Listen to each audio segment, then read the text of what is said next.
Hello, welcome back to my channel. So today I am filming on photo booth because I cannot find an SD card.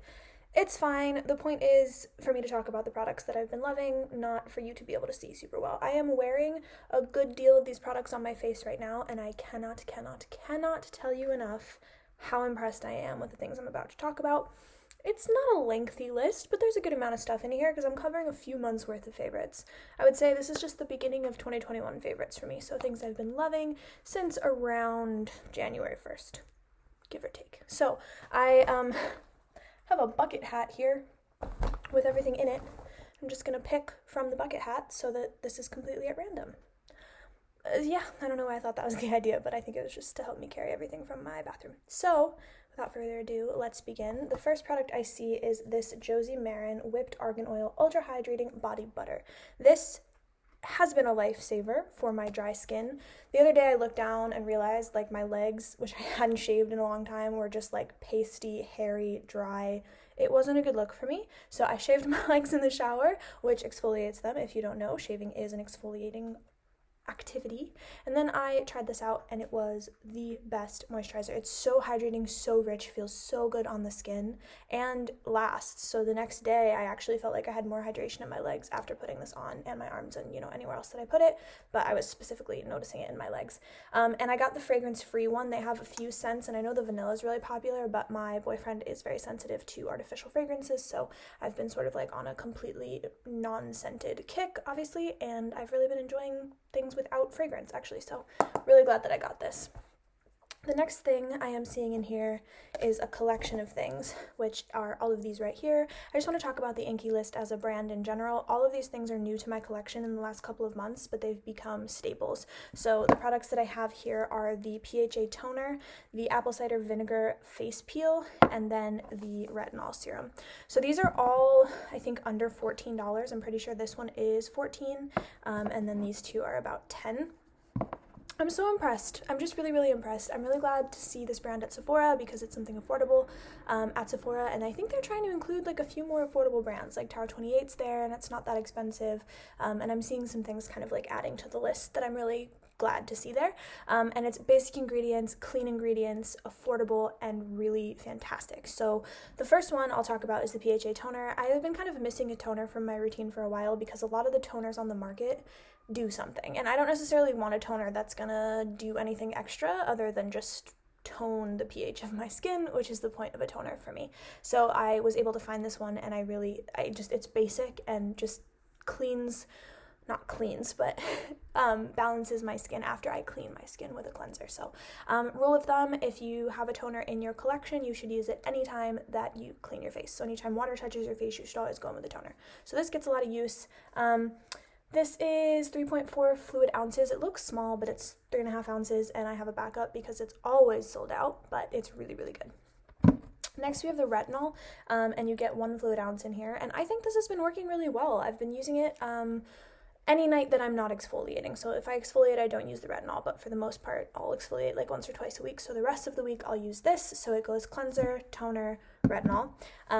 It's a really nice texture. It's not greasy and it's not too watery, so it sits on the face really nicely, plays well with other skincare products, and I think it's been working. I've been feeling a little bit less texture on my face. I don't think it's an intense retinol. I'm not really sure what the percentage is in here.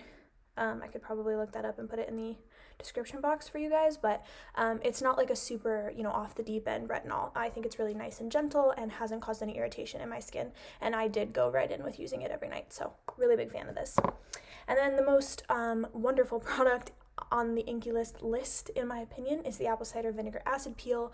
I know a lot of people have been comparing this to the red droppy one from The Ordinary. I haven't tried that. I don't know why it scares me, but this one is so good. The other night I got back from several days in Santa Cruz with my boyfriend, and I hadn't exfoliated. My face was feeling clogged and kind of nasty, and I wanted to give this a try after watching Jamie Page talk about it in one of her videos, and it absolutely did what it says it was going to do. You put it on, it stings a little bit, leave it for 10 minutes, and then rinse it off with warm water, and I just felt my skin was so smooth. I just felt like all of the texture that I had felt 10 minutes prior was completely gone. So obviously there's still like breakouts, and the things that I still have on my face were still there, but the texture that could be sloughed away was. So I am a huge fan of this, and for $14.99 an acid peel, who wouldn't want that?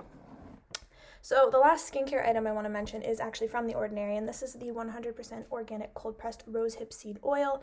So glad I got this in my routine. I'd been using the Biossance squalene oil for years at this point, and I really like it, but it wasn't doing anything extra for me besides just performing as a face oil.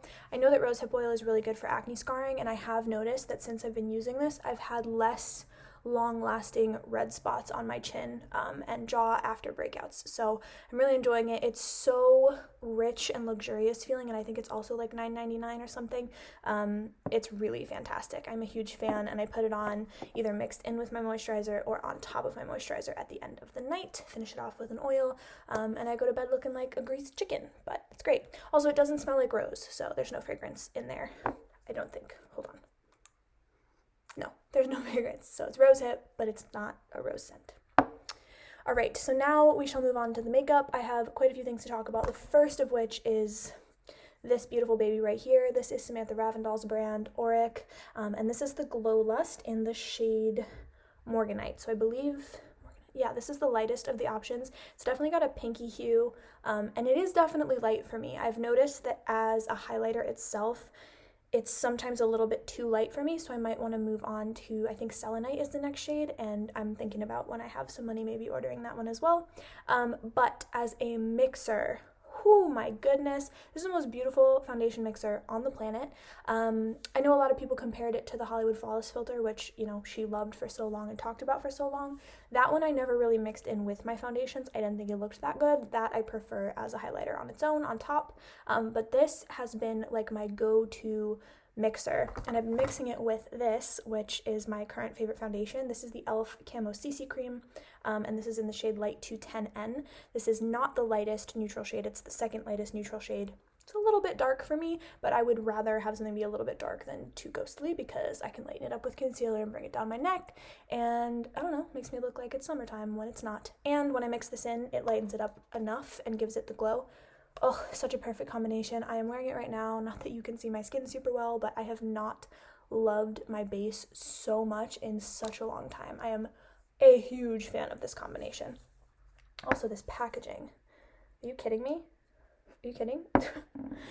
Next up, I have the Westman Atelier Face Trace Contour Stick in the shade Biscuit. So this is new to me, but I've been hearing about it for a very long time. I don't remember who exactly was talking about it on YouTube first. I want to say maybe Alana Davison, but, you know, one of the people that I watch pretty religiously.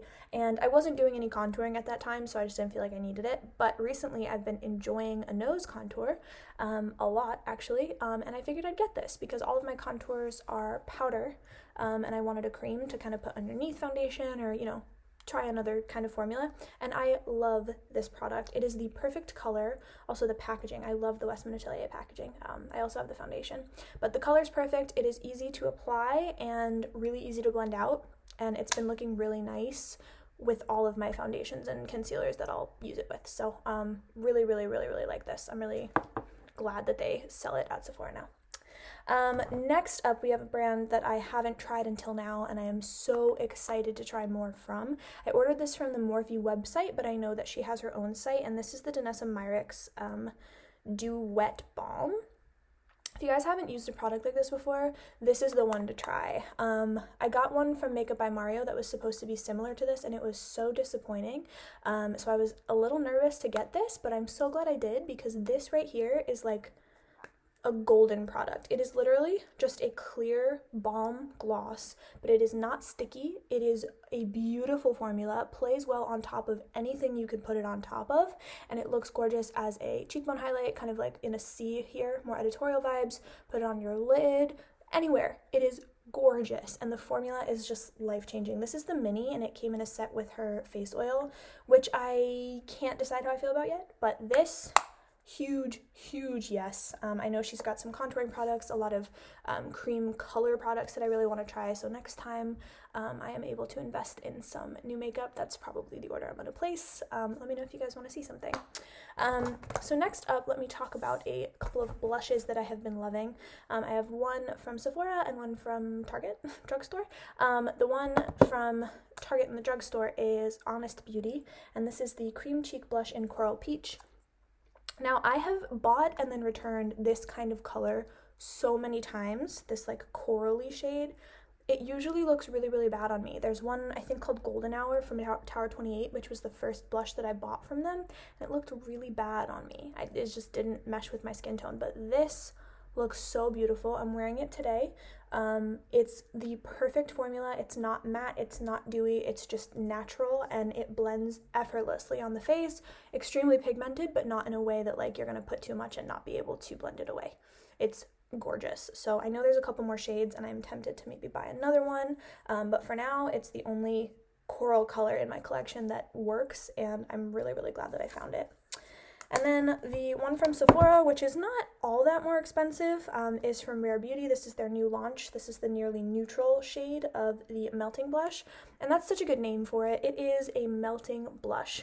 Beautiful, first of all, this packaging. Come on. Kidding me? I just kind of go here and go here. It's a little bit of a drier formula. This one is a little bit more emollient, but it still looks really beautiful on the face and has a sheen to it. So it's weird. The formula is a little bit dry to the face, but then it looks sheeny. And I think that this color goes with literally anything that you could put on your face. It is exactly perfect, neutral, nude, looks beautiful. There's a mauve one that I really want to try, and like a darker berry one that I think I might want to try, and they're, I want to say like $22, which is really not that bad. Clearly I've been really enjoying cream blushes, so I might end up picking up another one, but for now, this has been a huge favorite of the last month or so. Since it launched, I got it pretty immediately. So next up we have this right here, which is the Hourglass 1.5mm mechanical gel eyeliner, and I have the shade Obsidian, which is the black, and Canyon, which is the non-metallic matte brown. The reason that I have these in my collection and the reason that I bought both of these is because this is the first gel liner that I've been able to use on my eyes. I don't know if you guys have this problem or you understand this problem, but I think I'm allergic to most gel liners, the stick gel liners. For example, the Marc Jacobs, I put in my waterline or my tight line and immediately my eyes are watering, they're red, they're irritated, I need to take the makeup off. I tried to get the Maybelline Tattoo Studio one, which was an affordable version. Everybody said a dupe for the Marc Jacobs. Couldn't do it. Had the same problem. So it seems like every gel liner I've tried, my eyes have just rejected. And you know, I don't use them all that often, but to finish off looks sometimes, especially in the tight line, to bring everything together up here. Sometimes if I'm doing something smokier, I really do want something in my waterline, although that's rare.